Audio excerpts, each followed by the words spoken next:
Veolia Hautes-Alpes, pratique opaque en eau trouble. J'ai envie de dire, à chaque fois que la police de l'eau venait nous voir, elle nous prévient 15 jours, 3 semaines à l'avance. Donc vous imaginez bien que tout était nettoyé, illustré. Il y a effectivement une façon de fonctionner dans le flou, des flous qui sont très utiles à Veolia. Vu avec Hervé ce matin, en fait je pense qu'il ne faut pas en parler. Et l'excuse qu'on donne à la police de l'eau, c'est préleveur bouché. Je ne sais pas ce que l'association peut aujourd'hui faire d'autre, sinon passer l'aval aux élus. Un podcast enquête de RAM 05, en collaboration avec Mediapart.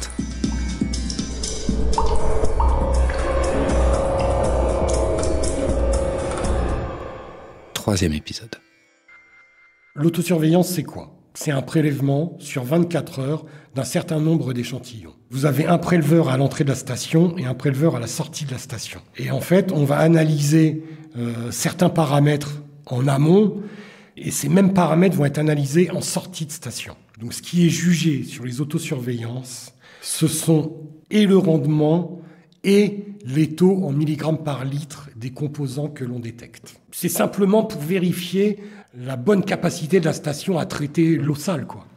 Alors ces échantillons, voilà, ça arrive dans des bidons, de mes souvenirs, on est sur du 15 litres de prélèvement. On les mélange à l'aide d'un mélangeur et on extrait à l'aide d'une petite pompe. Donc il y a tout un protocole pour retirer une partie de ces prélèvements. Donc on envoie ça à un laboratoire pour contrôle. Et la deuxième partie, on les garde dans un frigidaire 24 heures en cas de contrôle de la police de l'eau. Le laboratoire analyse, ça nous est renvoyé. Et si les résultats sont mauvais, on doit faire une fiche de non-conformité qui doit être envoyée à la police de l'eau, à la communauté de communes de Serponçon, et peut-être d'autres acteurs dont je n'ai pas connaissance. Pourquoi ? Car ce n'est pas moi qui envoyais ces données. Ça, c'est géré par la direction des opérations, ces transferts de données.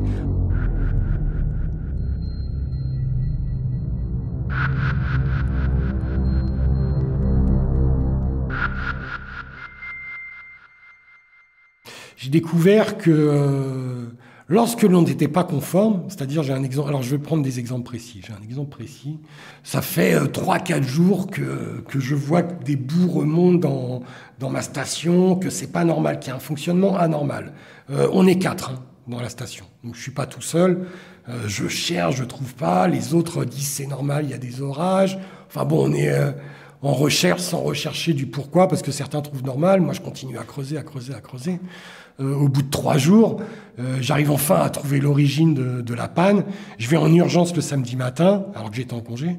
Je vais en urgence le samedi matin. C'était la pompe de chloroférique qui s'était désamorcée. Du coup, elle ne faisait passer plus que de l'air et il n'y avait plus de chloroférique dans la station depuis 3 jours. Donc ça, déjà, c'est une non-conformité. Ça aurait dû être déclaré. Mais qui plus est, le jour où j'ai réamorcé la pompe, on était sous autosurveillance. Donc j'appelle mon responsable et je lui dis, bon, qu'est-ce qu'on fait ? Il dit, bon, on la décale au lendemain. Et l'excuse qu'on donne à la police de l'eau, c'est préleveur bouché. Donc il y a d'autres exemples du même type où à chaque fois qu'une autosurveillance est mauvaise ou qu'il y a un oubli humain, ça arrive, l'excuse qu'on donne à la police de l'eau, c'est préleveur obstrué. Fiche de non-conformité du 9 juillet 2021, station d'épuration d'Embrun. Un bilan d'autosurveillance était prévu vendredi. Le préleveur d'entrée s'est obstrué en cours de prélèvement. Ceci a été vu le lendemain matin. Le prélèvement n'étant pas significatif, nous avons donc relancé immédiatement un bilan le samedi. Il y aura donc un décalage d'1 jour par rapport au planning prévisionnel. Juste à savoir que durant mes 2 années et demie passées chez Veolia, je n'ai jamais vu un préleveur obstrué. Alors, j'ai envie de dire, à chaque fois que la police de l'eau venait nous voir, elle nous prévient 15 jours, 3 semaines à l'avance. Donc vous imaginez bien que tout était nettoyé, illustré. Donc on jouait le jeu, quoi. On jouait le jeu de la direction, c'est-à-dire que... Mais à chaque fois on est prévenu. Il n'y a jamais eu de contrôle ni de la CCSP ni de la police de l'eau inopinée. Contacté par RAM 05 et Mediapart, la préfecture des Hautes-Alpes indique que le budget dont disposent ces services lui permet de contrôler 5 installations par an. À savoir que le département compte un peu plus de 250 stations d'épuration, selon les données de la SATES, service d'assistance technique aux exploitants de stations d'épuration. Il y a effectivement une façon de fonctionner dans le flou. Nadine Ruffo, membre de l'ADUEA. Des flous qui sont très utiles à Veolia, notamment, je le disais tout à l'heure, sur ne pas déclarer certaines informations pour conserver les montants prévus au contrat. En tant que délégataire de service public, Veolia est tenu de déclarer toute modification de ses installations susceptible d'avoir une incidence sur le traitement. Pourtant, en juillet 2021, une modification est apportée sur une vanne de vidange de la station d'Embrun. Bonjour à toutes et tous. La hiérarchie décide sciemment de ne pas en parler. J'ai bien aimé l'idée de Patrick sur la vanne modulante pour les matières de vidange. Du coup, j'ai cogité. Et c'est concluant hier après-midi, turbidité de sortie non impactée, laissant penser qu'une simple vanne tout ou rien ferait l'affaire. Une modification de la conduite pour une arrivée en amont est envisageable. Merci Patrick. Sincères salutations, Hervé. Salut. Il faudra sûrement faire valider par la communauté de communes de Serponçon, car on ne renouvellera pas la pompe matière vidange, car on la remplacera par ce système de vanne modulante. A plus. Vu avec Hervé ce matin, en fait je pense qu'il ne faut pas en parler. On a une enveloppe de 3 000 € sur canalisation, hydraulique matière de vidange. Je pense tout passer là-dessus. Dans sa réponse à RAM 05 et Mediapart, Veolia indique, je cite, que cette modification n'a pas à faire l'objet de déclaration de modification des installations, car elle n'impacte pas la manière de quantifier les volumes de matière de vidange. Les services de l'État dans les Hautes-Alpes confirment à RAM 05 et à Mediapart que cette démarche aurait dû être portée à leur connaissance.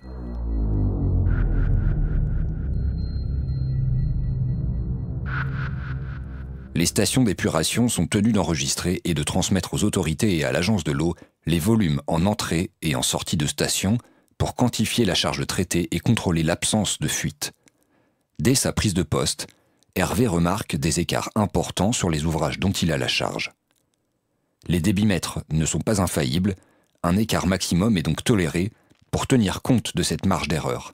Mais en 2022, près de 40% des écarts mesurés sur la station des Ors étaient supérieurs à cet écart maximum toléré. Des erreurs de mesure connues de longue date en interne, liées notamment à la saisonnalité qui implique des variations importantes de débit selon les périodes de l'année et que les débitmètres supportent mal. Pour pallier ce défaut de conception dans le système de mesure, Veolia Hautes-Alpes fait le choix de falsifier les chiffres déclarés sur le portail de l'eau. Si les modifications des chiffres ne permettent pas toujours de basculer sous les écarts maximum tolérés, celles-ci vont toujours dans le sens qui minimise les écarts de débit déclarés.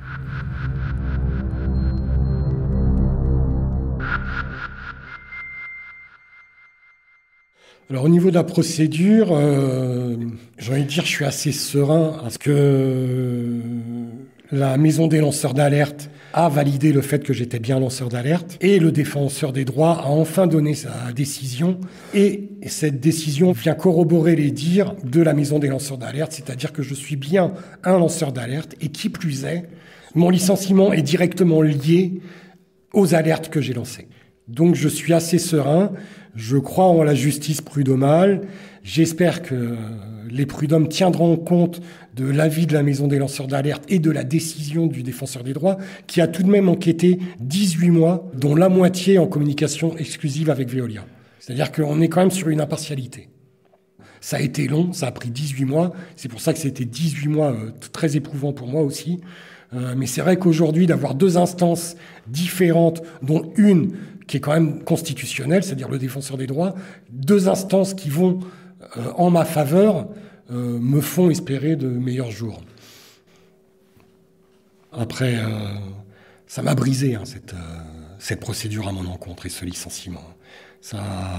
J'étais pas bien physiquement, attestation de la médecine du travail. Psychiquement, ça m'a vraiment brisé. Parce que je méritais pas ça, et j'ai voulu faire les choses bien, innocemment, naïvement peut-être, mais bon, j'en paye les pots cassés, quoi.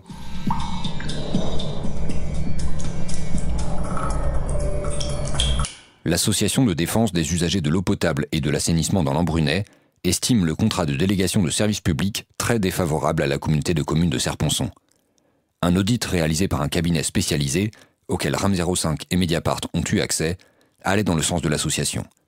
À propos du contrat, il concluait à une marge réelle excessive et masquée, une clause de résiliation dissuasive, pour un contrat très protecteur des intérêts du concessionnaire. La collectivité a fait évaluer le coût d'une rupture unilatérale de ce contrat, plusieurs millions, suffisamment dissuasif pour que les élus communautaires abandonnent cette idée.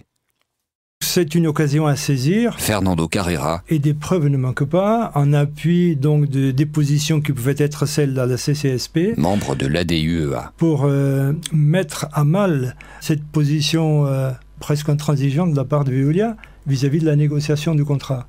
C'est une occasion en or, nous le pensons, de mettre sur la table la réduction de la durée du contrat. Comme d'autres disent, il y a un trou de souris qu'il faut exploiter pour taper sur la table et dire non, Veolia, ça va. Nous pourrons avoir des preuves ou des documents qui ne vont pas abonner vers la qualité du service que vous rendez, le coût que vous demandez pour la prestation de ce service-là.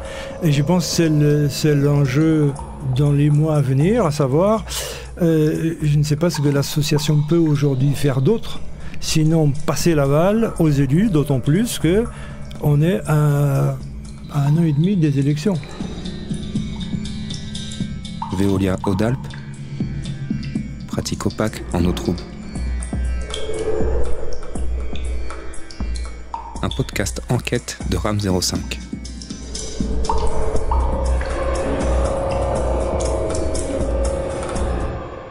En collaboration avec Mediapart.